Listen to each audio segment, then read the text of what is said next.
Hi, I'm Nicole Cameron. I'm the district social worker for Vernon. And I'm Corporal Ronnie Adams, the Will-Barr County Sheriff's Office and School Resource Officer with the Vernon Middle School. And we're just here together to talk to you guys about vaping awareness. 1 in 4 middle and high school students are vaping in the country, and so it is pretty significant statistics, and so we feel that it is very important to discuss the dangers of vaping with you to help give you some tools and knowledge to discuss with your student about vaping. And we're also going to discuss some of the legal ramifications and mental health concerns and scholastic ramifications of your student potentially vaping. So we know that every student is at risk of vaping. Vaping can cause issues to your student's physical health. So it can cause damage to their lungs through the tiny particles that is in e-cigarettes, as well as cause long-term damage just to their body. Vaping can also cause a gateway to other addictions of drugs and alcohol. Vaping can also affect your students' mental health. It can cause anxiety and depression. It can affect their focus at school and their academics. And so it's very important to make sure that your student is aware of the risks of vaping so that they can be healthy and successful in school. And not just through mental and physical ramifications, there are also legal and scholastic ramifications as well with vaping. Legally, you have to be 21 years of age to have any type of tobacco or nicotine product in the state of Texas. Through possession of that is a Class C misdemeanor, which is a ticket.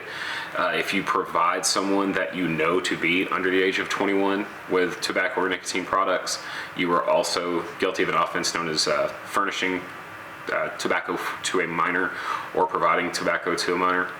And that also is a Class C misdemeanor that could be punishable up to $500 fine. The scholastic ramifications for such possession inside of a school or at a school event or an assembly or anything taking place on school grounds by your student could result from anything from outside school suspension up to and including potentially DAEP placements. Furthermore, possession of a vape that contains THC is not a Class C misdemeanor in the state of Texas. The Health and Safety Code qualifies that as possession of a controlled substance in a drug-free zone, which is a felony in the state of Texas. If a juvenile is found to be in possession of a THC vape, they will then be put into the juvenile justice system, and that's a very difficult, hard way to begin an adult life or that bridge into that adult life. So ways that you can talk to your student at home about vaping. First of all, you'll want to start the conversation with asking them what they know about vaping and what they understand about vaping, and kind of help to give you an understanding of what your child understands. And then next, you'll want to discuss what your expectations are for your student in regards to vaping. Be open if they have any questions about it. Ask them, help them to understand why it is important to not vape.